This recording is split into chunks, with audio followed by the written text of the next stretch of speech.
Today I have a question I think you need to think seriously about. It's a question about the God of the universe. Here is how we see God described by his servants in his word. The Apostle John said, God is love. The Apostle Paul said, love never fails. Did you notice that last word concerning God's love? It said that love never fails. So my question to you is this. With all the scriptural evidence of the love of God, is it really true that God torments people forever in a horrific place called hell with no possibility of ever being released? And if God really does do such a thing, how can it be said that God is love? Yes, this horrific lie has been attached to the God of the universe. And although it is not as popular of a subject as it used to be, eternal torment is in fact what has been touted by much, if not most of Christendom today. In order to illustrate how ridiculous this concept of eternal torment is, I would like to begin today with a story, which is a parable entitled, A Tale of Two Babies. This story has been going around on the internet for quite some time, and the author is unknown, but it makes a very strong logical case of why God would never do such a thing. After I relate to you this story, I will also add another ending, which I think you will also find adds more to the case behind the logic. Here it is. In a mother's womb were two babies. One asked the other, "Do you believe in life after delivery?" The other replies, "Of course, there has to be something after delivery. Maybe we are here to prepare ourselves for what we will be later on." "Nonsense," says the other. "There is no life after delivery. What would that life be?" "I don't know," said the other, "but there will be more light out there than in here. Maybe we will walk with our legs and eat from our mouths." "That is absurd. Walking is impossible. And eat with our mouths? What a ridiculous concept. The umbilical cord supplies our nutrition. Life after delivery is to be excluded. The umbilical cord is too short." The other baby replied, "I think there is something, and maybe it's different than it is here." The other replies, "No one has ever come back from there.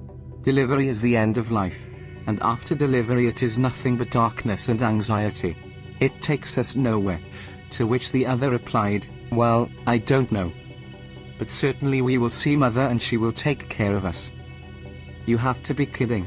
Where is this mother you speak of? Surely you do not believe in mother."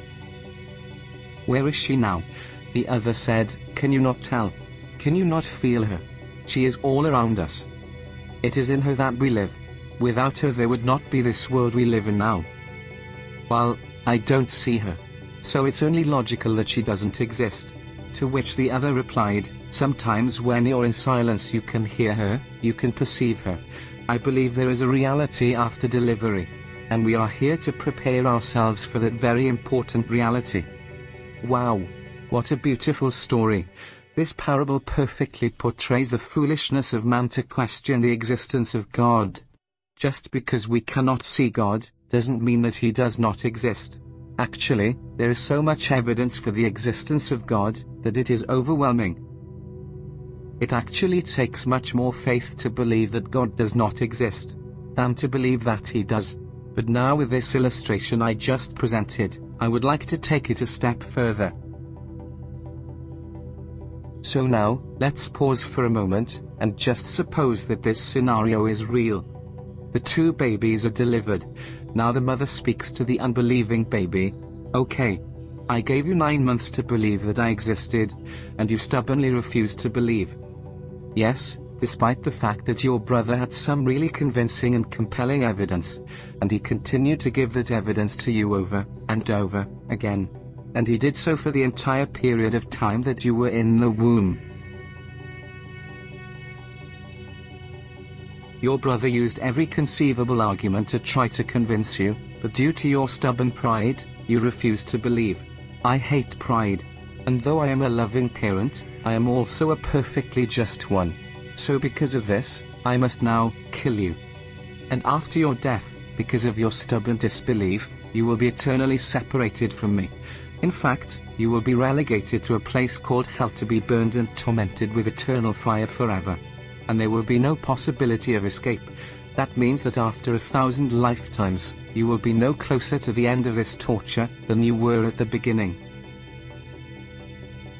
Can you imagine a mother saying such a thing? Is this any different than believing that God would do such a thing to any of his children for any reason? The Bible tells us that we are created in the image of God. Well, most certainly our inward sense of justice knows, without any doubt, that this ending is a horrific and sadistic cruelty. Such thinking defies all logic, and it certainly does not speak of a loving and just God. But in fact, it is just the opposite with God. There is a Christian song entitled Reckless Love, by a group called Kronti, which clearly states the love of God. Notice the word. Oh, the overwhelming, never-ending, reckless love of God. Oh, it chases me down, fights till I'm found, leaves the 99. I couldn't earn it, and I don't deserve it, still, you give yourself away. Oh, the overwhelming, never-ending, reckless love of God. What a powerful message this song gives of the love of God. It's taken from the passage in Matthew 18 where Jesus is speaking. Notice his words. So, it is not the will of my Father who is in heaven that one of these little ones should perish. With this, I must ask the question, is God sovereign or not? Does God get what he wants, or not? And I am sure that you know, God is sovereign. And God does get what he wants. Yes, he gets it every single time. Oh yes. There is much, much more to come. If you would like a copy of Dr. Pike's book on this subject, see the link in the note below. So please like and subscribe to this channel, and be sure to hit that bell icon so you will be notified when new material comes out. So until the next time, may God's grace be with you always and have a great day.